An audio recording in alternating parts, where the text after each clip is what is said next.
अस्सलाम वालेकुम व्यूअर्स। बहरा टाउन कराची के हवाले से एक और अपडेट, एक और इन्फॉर्मेटिव वीडियो लेकर हाजिर हूँ। अक्सर बहरा टाउन कराची के अंदर काफ़ी सारी चीज़ें ऐसी होती हैं कि अगर प्रॉपर्टी के हवाले से, बेचने या ख़रीदने के हवाले से सेलर्स या बायर को प्रॉपर नॉलेज ना हो तो उस सूरत के अंदर उनको कहीं ना कहीं नुकसान उठाना पड़ जाता है। एक ऐसा ही पॉइंट आप लोगों से इस वीडियो के अंदर हम लोग डिस्कस करने जा रहे हैं कि आप बहरा टाउन कराची के अंदर चाहे सेलर हो चाहे आप बायर हो, तो प्रॉपर्टी खरीदते वक्त या बेचते वक्त किन चीज़ों का मद्देनज़र रखें और किन लोगों से आप कांटेक्ट करके अच्छी प्रॉपर्टी जो है अच्छी कीमत के ऊपर या ख़रीद सकते हैं या बेच सकते हैं, ये एग्जांपल देकर आप लोगों से डिस्कस करेंगे इस वीडियो के अंदर। सबसे पहले आप लोगों से रिक्वेस्ट है, अगर आप हमारे चैनल पर नए हैं, चैनल को सब्सक्राइब नहीं किया तो चैनल को सब्सक्राइब कर लें ताकि आने वाली नई वीडियोस आपको डेली बेसिस पर मिलती रहें। हम बड़ी मेहनत करके, एफर्ट करके आप लोगों के लिए कंटेंट तैयार करते हैं। आप लोगों की हौसला अफजाई है कि हम फर्दर आप लोगों को इंशाल्लाह अपडेट्स जो हैं वो शेयर करते रहेंगे। अब आते हैं टॉपिक के ऊपर। बहरा टाउन कराची के अंदर आप चाहे ट्रांजेक्शन कर रहे हैं सेलिंग की या कोई प्रॉपर्टी बाय कर रहे हैं, एक चीज़ आप नोट करेंगे कि हमेशा प्रॉपर्टी जो ख़रीदी जा रही होती है या बेची जा रही होती है वो ऐसे प्लेटफॉर्म के ऊपर ख़रीदी जा रही होती है या ऐसे प्लेटफॉर्म के ऊपर बेची जा रही होती है जो सोशल मीडिया के ऊपर फेस वैल्यू, जिनकी बहुत ज़्यादा प्रेजेंस है फेस वैल्यू की, या सोशल मीडिया के ऊपर बहुत ज़्यादा उनकी इस वक्त जिसे कह सकते हैं कि एक हाइप क्रिएट हुई हुई है या क्लाइंटेज बहुत अच्छी है, तो बैकएंड के ऊपर ऐसी एजेंसीज ही आपको नज़र आएंगे और ख़ास तौर पर जिन एजेंसीज के यूट्यूब के ऊपर इस वक्त अकाउंट्स हैं। एक एग्जांपल आप लोगों से अब डिस्कस करता चलूँ कि अभी रिसेंटली मार्केट के अंदर दो स्पोर्ट्स सिटी विलास सर्कुलेट कर रहे थे।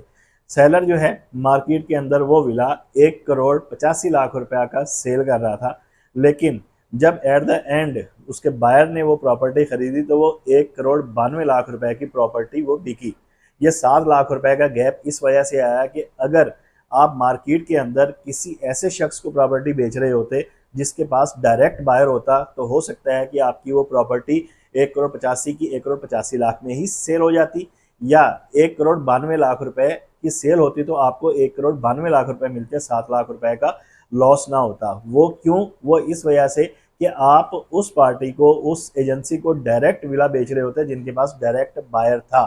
दरमियान में दो तीन एजेंट या दो तीन स्टेट एजेंसीज वो बीच में शामिल ना होती, क्योंकि इस वक्त रेशो जो है मार्केट के अंदर तकरीबन आप कह लेंगे 30% लोग ऐसे हैं जो यूट्यूब या सोशल मीडिया के ऊपर जिनकी क्लाइंटेज बहुत अच्छी है, जब भी वो किसी प्रॉपर्टी की अनाउंसमेंट लगाते हैं या बेचने के लिए या खरीदने के लिए गाइड करते हैं तो क्लाइंटेज जो है बहुत ज़्यादा खींची चली आती है। डायरेक्ट क्लाइंटेज जो है वो इन्हीं स्टेट्स के पास, इन्हीं एजेंसीज के पास होती है। मार्केट में जो दूसरे हमारे भाई काम कर रहे हैं, एजेंट्स या डीलर्स या एजेंसीज, उनके पास वर्किंग क्लाइंट्स या उनके पास रेफरल क्लाइंट जो है वो ज़्यादा होता है। और उस सूरत के अंदर आप ये देखें कि एक ऑनलाइन वर्ल्ड है, एक डिजिटल वर्ल्ड है, वहाँ पर क्लाइंटेज की रेशो बहुत ज़्यादा है। बायर भी उनके पास मौजूद होते हैं और सेलर भी उनके पास मौजूद होते हैं, जबकि एक शख्स या एक एजेंसी जो यूट्यूब के ऊपर या सोशल मीडिया के ऊपर ऑनलाइन वर्क नहीं कर रही, उनके पास सेलर भी लिमिटेड होंगे और बायर भी लिमिटेड होंगे। और मोस्ट प्रोबेबली ये होगा कि आप प्रॉपर्टी बेचने जाएंगे तो उनके पास बायर जो है वो मौजूद नहीं होगा।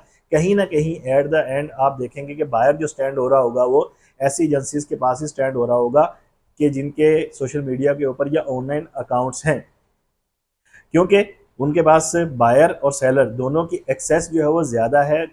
जिसे कहते हैं क्लाइंट बैंक जो है उनके पास क्लाइंटेज जो है वो बहुत ज़्यादा है। तो आप लोग भी इंतखाब करते वक्त पहले अक्लमंदी से यही डिस्कस कर लिया करें, यही आप स्टडी कर लिया करें कि मैंने जो प्रॉपर्टी ख़रीदनी है या बेचनी है विदाउट जिसे कहते हैं कि अनएथिकल प्रैक्टिस डायरेक्ट प्राइस के अंदर, तो मैं किस एजेंसी का, किस एजेंट का इंतखाब करूं। हम ये नहीं कह रहे कि मार्केट के अंदर आप अपने जो रेफरल हैं या आपके अपने जो अजीज़ इस वक्त एजेंट्स काम कर रहे हैं उनको छोड़ दें, लेकिन अपने प्रॉफिट और लॉस को मद्देनज़र रखते हुए पहले आप स्टडी कर लिया करें कि मैं किस प्लेटफॉर्म के ऊपर अगर जाऊँगा तो वहाँ पर मुझे प्रॉपर्टी के पैसे अच्छे मिलेंगे, और किस प्लेटफॉर्म के ऊपर अगर मैं ख़रीदने जाऊँगा कहाँ से मुझे डायरेक्ट प्रॉपर्टी जो है वो अच्छे रेट्स के अंदर मिलेगी। ये सारा इस वक्त जितना भी बहरा टाउन कराची के अंदर 80 से 85% कह लें कि ओवरसीज़ क्लाइंट्स जो हैं इस वक्त सोशल मीडिया के थ्रू हम लोगों से यहाँ पर अटैच होते हैं। हर आप जितने भी यहाँ पर हमारे भाई काम कर रहे हैं, अच्छा काम कर रहे हैं सोशल मीडिया के ऊपर, यूट्यूब के ऊपर, फेसबुक के ऊपर, उनकी अगर आप क्लाइंटीज देखें तो कम से कम किसी भी पर्सन की क्लाइंटीज कोई भी स्टेट हो, उनकी क्लाइंटी जो है 10,000, 11,000, 12,000 क्लाइंटी जो है ये मामूली बात है। और इतने लोग अगर डेली बेसिस पर उनके वीडियोस, उनके सोशल मीडिया को अगर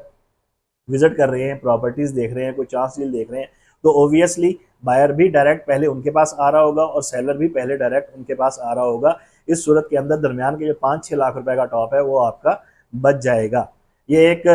जिसे कहते हैं कि एक छोटी सी कोशिश की हम लोगों ने आपसे डिस्कस करने की कि आप लोग ऐसे प्रॉपर्टी खरीदते वक्त या बेचते वक्त इंतखाब कर सकते हैं। बाकी ये आपके ऊपर है कि आप सिलेक्शन कैसे करते हैं, अपने पैसे को, अपनी इन्वेस्टमेंट को सेफ कैसे करते हैं या कैसे सेफ प्रॉपर्टी खरीदते हैं, ये आपके ऊपर है। वीडियो अगर पसंद आई हो तो लाइक लाजमी कीजिएगा और चैनल को सब्सक्राइब करना ना भूलिएगा। मिलते हैं नेक्स्ट वीडियो में। इजाज़त दीजिए मोहम्मद कैसर सलीम को। अल्लाह हाफिज़।